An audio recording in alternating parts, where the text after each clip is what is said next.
وہ چونکی تھی، پھر ولی کو اپنی طرف دیکھتا پا کر قطرے جھنپ گئی۔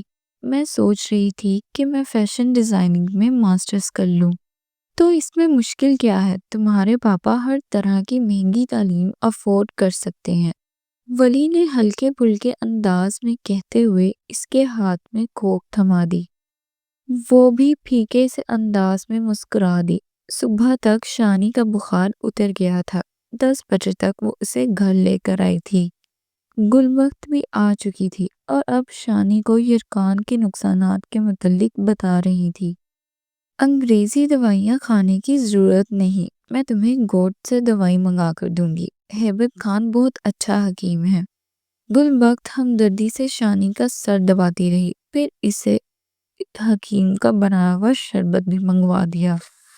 شانی اس شربت کو پینا نہیں چاہتی تھی، نور کا بھی یہی خیال تھا، مگر گلبخت نے زبردستی شانی کو یہ شربت پلا دیا، اور وہ جو بیماری کی وجہ سے چڑچڑی سی ہو رہی تھی، شربت پیتے ہی اچھی بھلی ہو گئی۔ پتہ نہیں اس شربت میں کیا جادو تھا کہ پھر شانی کو ڈاکٹر کے کلینک جانے کی ضرورت نہیں پیش آئی۔ دونوں حیران تھی اور گلبخت خوش۔ ان دنوں ولی ایک بہت بڑے پروجیکٹ پر کام کر رہا تھا، اس کا کامیابی پر اسے پورا یقین تھا۔ یہ تمام تعمیراتی پروجیکٹ بیرون ملک کے تھے۔ سنڈے کو اس کی فلائٹ تھی، وہاں اسے 3 اور ہوٹلز کا پروجیکٹ ملا تھا، یہ کہ اس کے کریئر کا بہت بڑا پروجیکٹ تھا۔ نور کی ہمراہی اس کی اولین خواہشوں میں سے ایک تھی، اور وہ اسے پانے کے لیے طویل ترین انتظار بھی کر سکتا تھا۔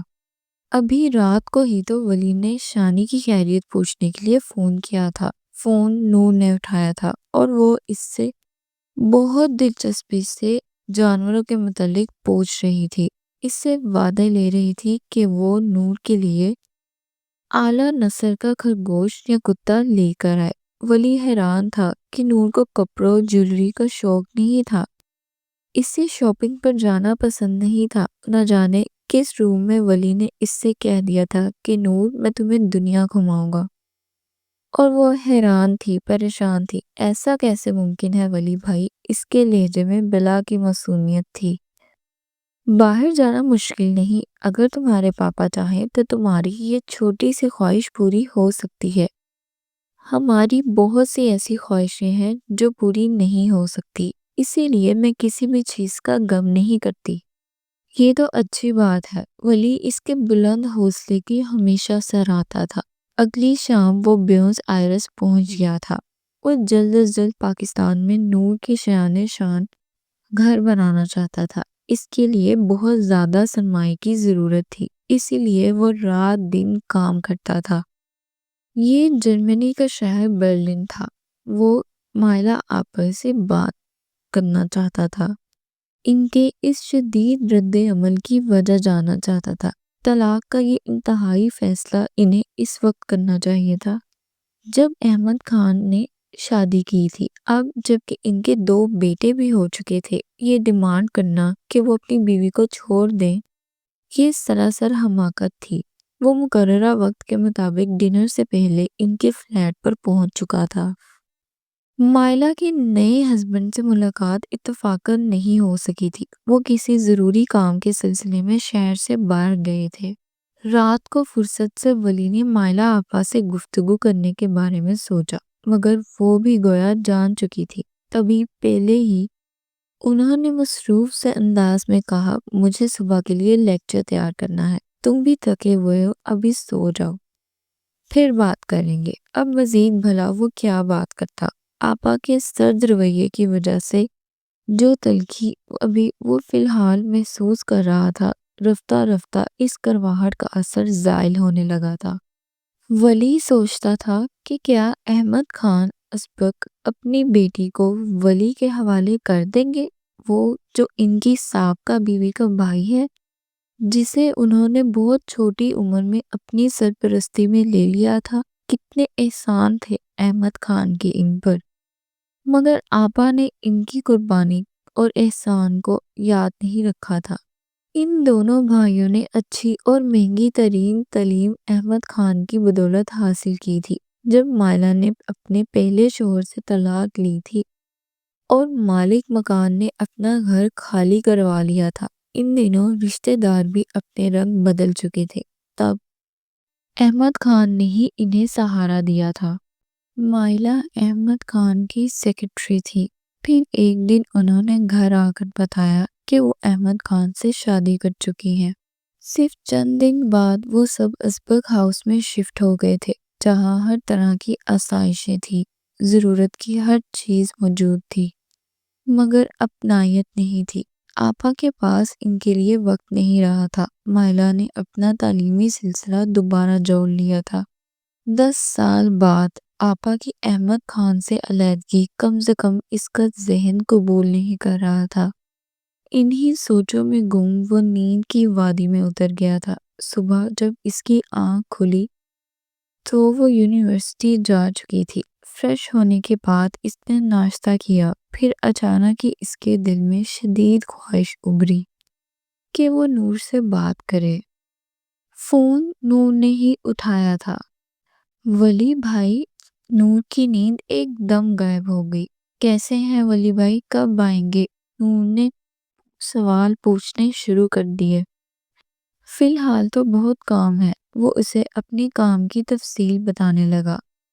اچھا تو آپ میرے لیے ہمنگ برڈ لے کر آئیے گا۔ Humming bird? یہ کیا چیز ہے؟ ولی حیران ہوا۔ یہ چیز نہیں، پرندہ ہے، دنیا کا سب سے چھوٹا پرندہ۔ نور اب اسے پرندوں کی نسل کے بارے میں بتانے لگی تھی۔ شاید اسے ایک بہترین سامع کی ضرورت تھی جو اس کی گفتگو کو بڑے شوق اور تحمل سے سنتا رہتا۔ یہ بہت خوبصورت پرندہ ہے۔ نور کو سارے جانور خوبصورت ہی لگتے تھے، وہ غلیظ سا ڈینی بھی۔ ولی نے مسکراتے ہوئے سوچا۔ نور کہہ رہی تھی یہ پرندہ ایک جگہ رک کر پرواز کر سکتا ہے، پیچھے کی جانب بھی اڑ سکتا ہے، پرواز کے دوران اپنے پروں کی پرپراہٹ سے گنگنانے کی آواز پیدا کرنے کی صلاحیت رکھتا ہے۔ کاش ولی بھائی میں بھی ایک پرندہ ہوتی، جہاں مرضی پرواز کرتی، وہ حسرت سے کہہ رہی تھی۔ نہ ویزے کی بھاگ دوڑ کرنی پڑتی، نہ پاسپورٹ کی، جھنجھناہٹ کرتے ہوئے ہر جگہ جاتی۔ ولی ہنسنے لگا۔ اچھا یہ بتاؤ کالج کیسا جا رہا ہے؟ پھر وہ کافی دیر نور سے ہلکی پھلکی باتیں کرتا رہا۔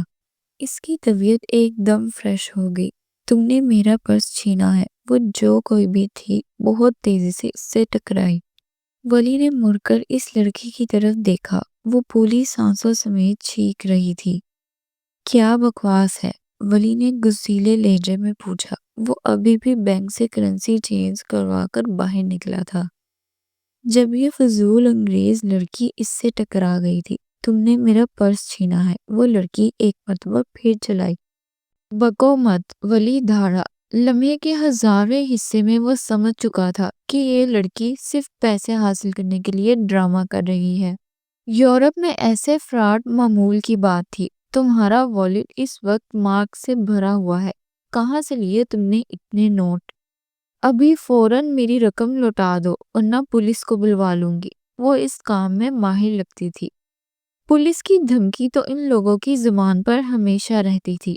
ہٹو میرے راستے سے، ولی نے ناگواری سے کہا۔ میری رقم دو۔ وہ بھی بہت ڈھیٹ تھی۔ یہ ڈرامہ کسی اور کے سامنے کرنا، میں اس سے اچھی طرح واقف ہوں، کسی اور کو الو بناؤ، ولی تلخی سے کہتے ہوئے آگے بڑھنے لگا تھا۔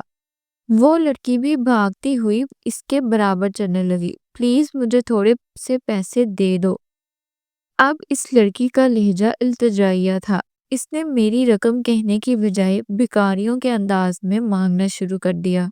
میرے پاس پھوٹی کوڑی نہیں ہے، کسی اور کا راستہ روک لو، ولی نے بے مروتی سے کہا۔ مجھے کچھ رقم دے دو، میں نے دوا لینی ہے۔ وہ منتوں پر اتر آئی تھی۔ میں بیمار ہوں اور صبح سے بھوکی بھی ہوں۔ بھاڑ میں جاؤ تم اور تم لوگوں کی بھوک، ولی نے سخت لہجے میں کہا۔ تمہیں تمہارے اللہ کا واسطہ۔ اب وہ گڑ گڑا رہی تھی۔ ولی نے کچھ چونک کر اس کے چہرے کی طرف دیکھا تھا۔ اس کا چہرہ خطرناک حد تک زرد ہو رہا تھا۔ ولی نے پہلی مرتبہ اسے بغور دیکھا تھا۔ وہ لڑکی شاید حاملہ تھی۔ پلیز مجھے کچھ مارک دے دو، میں دودھ اور ڈبل روٹی خریدوں گی۔ میری ماں بھی بیمار ہے، اس کو شدید بھوک لگ رہی ہوگی۔ وہ ایک مرتبہ پھر گڑ گڑائی۔ اس کے چہرے پر تکلیف کے آثار نظر آ رہے تھے۔ مجموعی طور پر وہ بہت خوبصورت نہیں تھی۔ اس کی رنگت بے انتہا سفید تھی، اس قدر سفید کہ دوسری مرتبہ دیکھ کر دل کو کچھ ہونے لگا تھا۔ بالوں کا رنگ زردی مائل تھا، انڈے کی زردی جیسا، جو کہ بہت ہی برے لگ رہے تھے۔ وہ خوبصورت جسامت کی مالک نوعمر لڑکی تھی۔ وہ اس شدید سردی میں بغیر کسی گرم سویٹر کے ٹھٹر رہی تھی۔ ولی نے 2 پل میں ہی اس کی مالی حالت کا اندازہ لگا لیا تھا۔ اس کے دل میں سامنے کھڑی اس لڑکی کے لیے ذرا برابر ہمدردی نہیں تھی۔ وہ ایک تلخ نگاہ اس پر اچھالتا آگے بڑھنے لگا تھا۔